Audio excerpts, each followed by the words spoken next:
Hello and welcome to this edition of World at War. I'm your host, Mohammed Saleh. Nancy Pelosi's visit to Taiwan has lit the fuse for a new war in the Pacific and the South China Sea. To treat the unprecedented military drills by the Chinese forces as a crisis limited to the Taiwan Strait will be a strategic mistake. Beijing views Taiwan as a renegade breakaway province. So Nancy Pelosi stepping foot on Taiwanese soil was an affront to Chinese sovereignty, an act of deliberate provocation that flew in the face of the One China principle.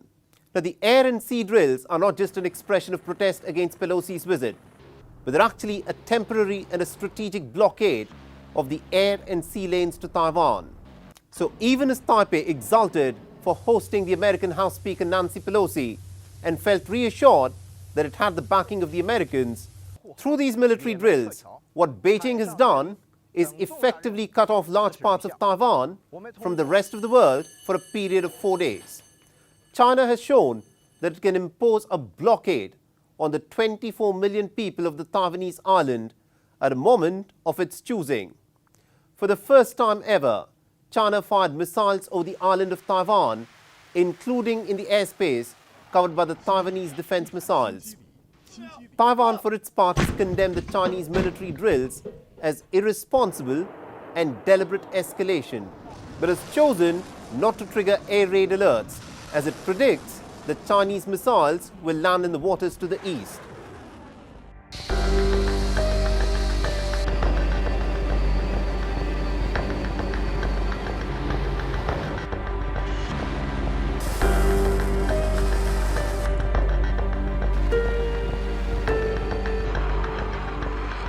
Five ballistic missiles landed in Japan's exclusive economic zone, while 4 drones were spotted over the restricted waters around the Taiwan-controlled Kinmen Islands.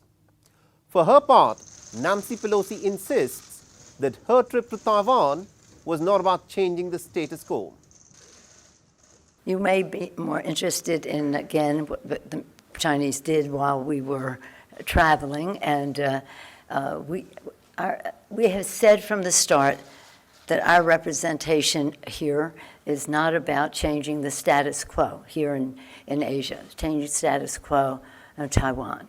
It's about, again, the Taiwan Relations Act, the U.S.-China policy, all of the pieces of legislation and agreements that have established what our relationship is, to have peace in the Taiwan Straits and to have the status quo prevail.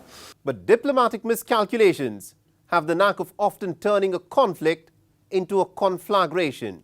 To safeguard Pelosi's trip, the Americans left nothing to chance. 4 powerful vessels, the USS Ronald Reagan, the amphibious assault ship USS Tripoli, the guided missile cruiser USS Antietam, was stationed to the east of Taiwan, while another warship, which carries the F-35 fighter jets, was at a nearby port in Japan. But China is playing the long game. The preparation for what we are witnessing today in the Taiwan Strait was laid almost over a decade ago. Now, China claims sovereignty over the whole of the South China Sea, even though 6 other claimants like Indonesia, Malaysia, Philippines, Vietnam, Brunei and Taiwan have competing island and maritime claims over the South China Sea. Besides this, China has also strategically constructed artificial islands through which it can project its military and naval power. According to the US Indo-Pacific Commander Admiral John C. Aquilino, China has resorted to the biggest military buildup that's been witnessed since the end of the Second World War. These satellite images of the Mischief Reef, Subi Reef and Fiery Cross will give you a picture of the militarization of the South China Sea. Anti-ship and anti-aircraft missile systems, laser and jamming equipment, fighter jets, aircraft hangars, elaborate runways, seaports and warehouses have been constructed. The archipelago of the disputed Spratly Islands has been completely militarized. But Beijing's ambitions go beyond the frontiers of the South China Sea. China's security deal with the Solomon Islands that was signed in the month of April earlier this year clearly has rattled Washington. The security pact opens the door for a possible Chinese military base on the Pacific island. Now, America's Deputy Secretary of State Wendy Sherman and Ambassador to Australia Caroline Kennedy will be in Solomon Islands to re-engage with the region in which China is expanding its footprint. The United States is planning on reopening its embassies in Tonga and the Solomon Islands, and Taiwan is just one among the many flashpoints in this battle of the superpowers for world domination.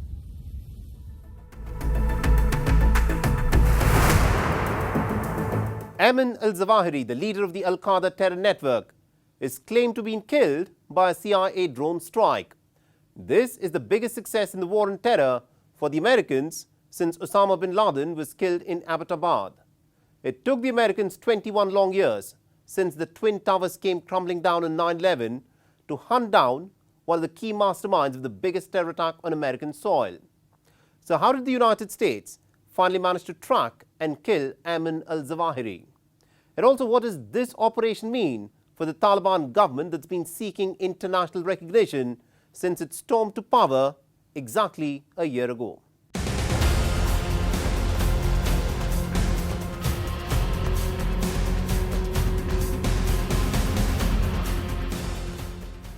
Plumes of thick smoke billowed over the Kabul skyline. At 6:18 a.m. in the early hours of the morning, the CIA took down a high-profile target. Ayman al-Zawahiri, the 71-year-old Egyptian surgeon with a $25 million bounty on his head, one of the key masterminds of the 9/11 attacks, and the man who succeeded Osama bin Laden to lead the Al-Qaeda, was killed in a drone strike. A jubilant President Biden, who was self-isolating due to COVID-19 infection, appeared on a White House balcony to make a statement.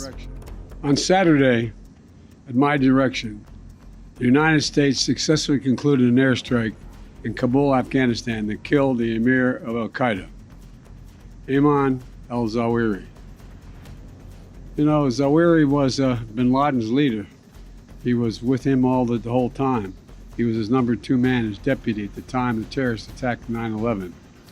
He was deeply involved in the planning of 9/11, one of the most responsible for the attacks that murdered 2,977 people on American soil. Weeks and months of meticulous planning and preparation went into this operation.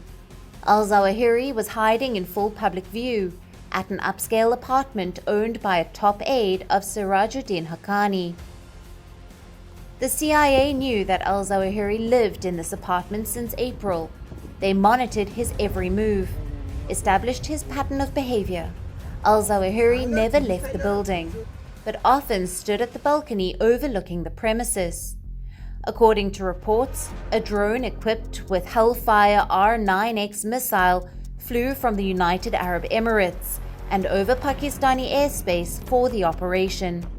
American drone strikes have been notorious for getting things wrong and for collateral they inflict on innocent civilians. Last year, just before the Americans made their exit from Afghanistan, a US drone strike killed 10 civilians, including 7 children of a family in Kabul. So the Americans had to get it right this time. In terms of the counterterrorism situation, I think it's a bit more of a mixed bag. Obviously, from a political perspective, this is being bigged up as a major achievement. And clearly it is. It's taken more than 20 years to locate and take out Ayman al-Zawahiri. But in 2022, he was the leader of a movement rather than an organization. A movement that has increasingly decentralized, localized, especially since the Arab Spring in 2011, and thus become more of a kind of organically evolving thing, independent of his day-to-day leadership. Al-Zawahiri was wanted for a string of several high-profile terror attacks against American interests. In August 1998, he was indicted for his role in the bombings of US embassies in Kenya and Tanzania, in which 224 people were killed and over 5,000 wounded. In October 2000, Al-Zawahiri, among other al-Qaeda leaders, was responsible for the plotting of an attack on the American warship USS Cole in Yemen, in which 17 American soldiers were killed and 30 others were wounded. As part of the 2020 Doha deal signed with the Americans, the Taliban had made a commitment that it would not again allow Afghan soil to be used by terrorists to stage an attack on another country. In 2001, it was Taliban's refusal to give up Osama bin Laden after the Twin Tower attacks, which became the casus belli for America's invasion of Afghanistan.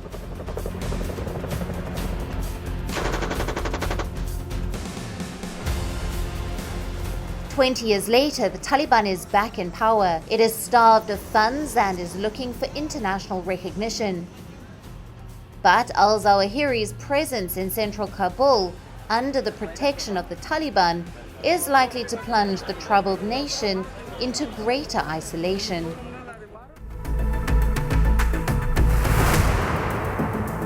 There's a lot of interest in the missiles that were deployed by the Americans to kill al-Zawahiri.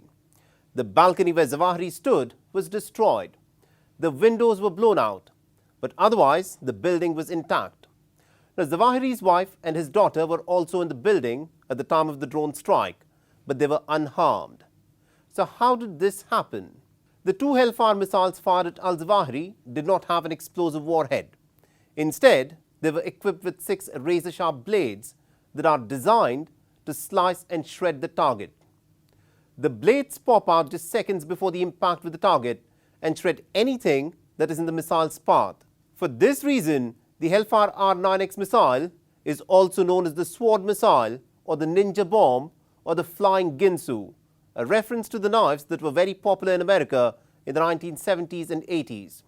Now, the AGM-114 Hellfire missiles are famous for their destructive power. These missiles were originally developed as anti-tank weapons in the 1980s. But in the aftermath of the 9/11 attacks, the United States regularly deployed the Hellfire missiles in drones to take down targets, often resulting in collateral deaths. So the Hellfire R9X variant was developed to reduce collateral deaths.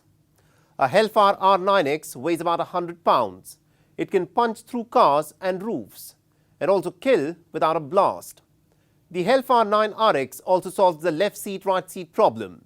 What this means is that theoretically, the Hellfire missile can kill a passenger seated in a car without hurting the driver. The first reported use of the Hellfire 9RX missile was in March 2017, when the United States deployed the Sword missile on the Al-Qaeda commander Abu al-Khair al-Masri in Syria's Idlib. There was no explosion, but the car ended with a huge hole in the roof. All passengers in the car were shredded, but the front and the rear of the car remained intact. In January 2019, in Sana'a in Yemen, the United States used the Hellfire 9RX to take down Al-Qaeda's Jamal al-Badawi for his role in a terror attack on an American warship. In January 2020, the Hellfire 9RX Ninja bomb was used to assassinate the top Iranian general Qasem Soleimani. This drone strike at the Baghdad airport killed a total of 9 people, including the Hezbollah leader Abu Mahdi al-Muhandis. According to reports, the United States had a plan B to use the Ninja bomb to kill Osama bin Laden as well at Abbottabad. But the mission was completed by the 23 US Navy SEALs, who stormed the compound, blew up the doors, and engaged the combatants. The conflict of Nagorno-Karabakh is an ethnic and territorial conflict between Armenia and Azerbaijan. It's a complex, protracted confrontation that has now dragged on for over 3 decades. 2 wars have been fought, but there's still no peace in sight. And this week, there were more border clashes, with Azerbaijan claiming that it had quelled an attack by Armenia, and in the process, had also managed to capture several strategic hills. Our next report gets you the details. This chilling footage of a drone strike was released by the Azerbaijani Ministry of Defense. The troops you see on the ground are Armenian soldiers, whom Azerbaijan has described as having illegally crossed over and set up armed detachments in Nagorno-Karabakh. At least 3 people have been killed and over 14 others have been injured in the fresh clashes that have broken out between Armenia and Azerbaijan. According to Baku, its forces beat back an Armenian attempt to capture a hill in an area that was controlled by Russian peacekeepers. As a result of the revenge retaliatory operation carried out by the units of the Azerbaijani army, the Kyrgyz Hill as well as Saribaba and a number of other important commanding heights along the Karabakh ridge of the Lesser Caucasus mountain range were taken under control. But the Armenian forces have a completely different story to tell. Yerevan has accused Azerbaijan of violating the ceasefire line by launching an attack on areas controlled by the peacekeepers. Nagorno-Karabakh is a disputed territory in the South Caucasus, but internationally is recognized as a part of Azerbaijan. The two countries have fought 2 wars over it, in 1994, where the Armenians got the better of Azerbaijan. And then again in 2020, when the Azeri forces routed Armenia on the mountainous terrain and won back large swaths of territory it had lost to Armenia in 1994. Russia brokered a peace deal between the two nations in November 2020. Over 2,000 Russian troops have been deployed to ensure both parties adhere to the terms of the ceasefire. But lasting peace has proven elusive.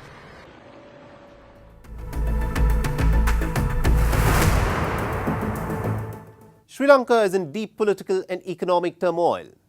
The sorry state of affairs the island nation finds itself in is the result of the disastrous choices that it made. And now, Colombo appears to be throwing itself headfirst into a geostrategic conundrum. Sri Lanka needs to answer one fundamental question. Does it want to allow the Chinese military and dual-purpose ships to stir trouble in the otherwise calm and tranquil waters of the Indian Ocean? Financial problems forced Colombo to lease out the Hambantota port to the Chinese for a period of 99 years. Now, Beijing's checkbook diplomacy, although rich and grand to begin with, has trapped Colombo in a bitter and a vicious cycle of unending debt. It has also sparked violent political upheavals that will not die down anytime soon. In its time of dire need, China offered Sri Lanka only loan restructuring plans, and that too very grudgingly. But India has proven to be a far more reliable friend by being the principal source of foreign assistance to the tune of over $4 billion. India has also provided Sri Lanka with a credit line for the import of fuel, fertilizers and rice to prevent a hunger crisis in the country. So how has Sri Lanka paid India back for these gestures of goodwill? Through instant ingratitude. A Chinese spy ship is on its way to the Hambantota port in Sri Lanka. The exact purpose of this trip by the vessel called Yuan Wong 5 is unclear. But what has raised concerns in India is that the Sri Lankan Defence Ministry first denied even the arrival of the Chinese ship. It later retracted the denial and said that Yuan Wong 5 had been given clearance to dock at the Hambantota port for refueling. The Yuan Wong 5 is a third-generation vessel in the Yuan Wong class series. It entered service in 2007.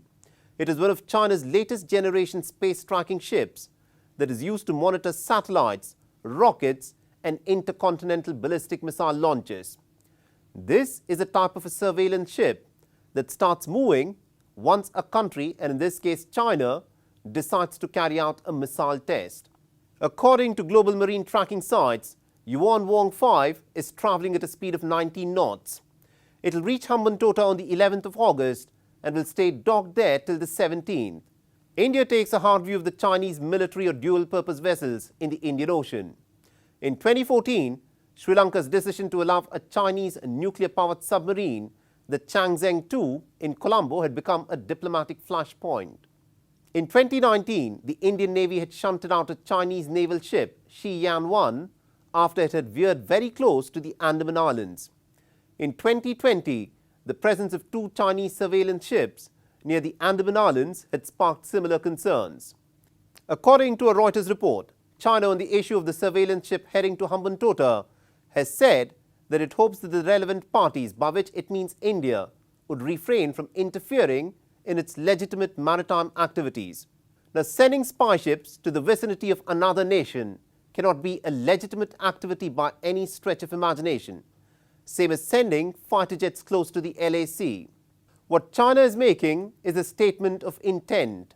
The dragon is in an expansionist mood, but calling the Indian Ocean not India's ocean, Beijing is trying to position itself to dominate the high seas in India's backyard.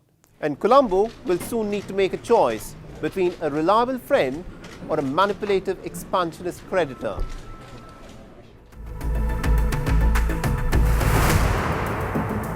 In the era before the age of democracy, war was the only way in which you could change a government. Parliament is considered the temple of a democracy. It is the institution which ensures a peaceful transition from one government to another. But what happens when a parliament building of a country is turned into a battle zone and is held hostage to the demands of a populist leader? This is the current story of Iraq.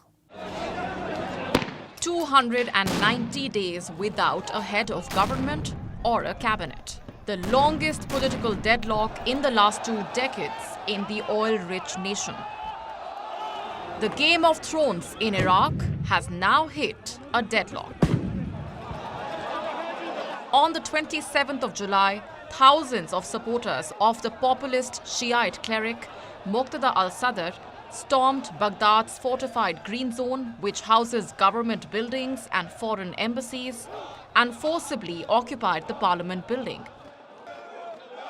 They shouted slogans against their Shiite political rivals, considered close to Iran, and part of the Iran-backed coordination framework. The rivals, just days earlier, had indicated at an agreement on a potential prime ministerial candidate, Mohammed Al-Sudani. But Muqtada al-Sadr disapproved of him. The man at the center of the political storm, Muqtada al-Sadr, who despite winning the largest number of seats in the parliamentary elections of October 2021, had failed to form a government excluding his Iran-backed rivals. Muqtada al-Sadr has exhorted his supporters to continue their sit-in until their demands for the dissolution of the parliament and early elections are met. Use my presence to end corruption and remove all old faces, no matter who they represent. They won't have a place anymore, by God's will. This is done through a democratic process. Pay attention, please. Through a revolutionary, peaceful democratic process first, then a democratic and early election process after dissolving the current parliament. The beloved revolutionary sitters should stay and continue their sit-in until demands are met. I am totally ready to be martyred for the sake of reform and rescue of the people and the country. In the post-Saddam Hussein era, there has been a neat division of plum political positions, with the Shiite parties representing the demographic majority keeping the Prime Minister's post, whereas the Kurds have made the President's post their own and Sunnis have held on to the Speaker's role. But the recent infighting between the Shiite and Kurdish factions has prevented the formation of a government. Although it is not an unusual situation in Iraq, where government formation usually takes months, the recent political paralysis could prove to be disastrous for a nation that is still trying to recover from decades of conflict and is in dire need of reforms.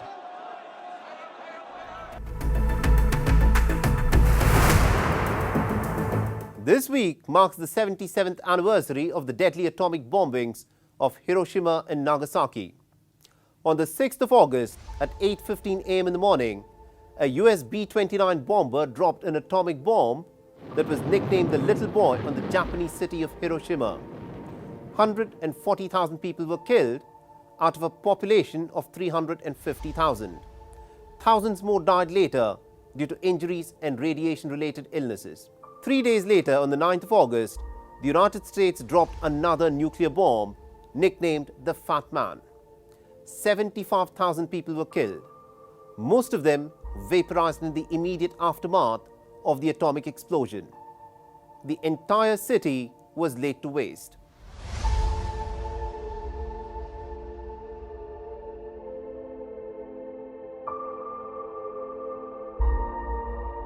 Political leaders and military strategists who indulge in nuclear saber-rattling must remember that there are no winners in a nuclear confrontation.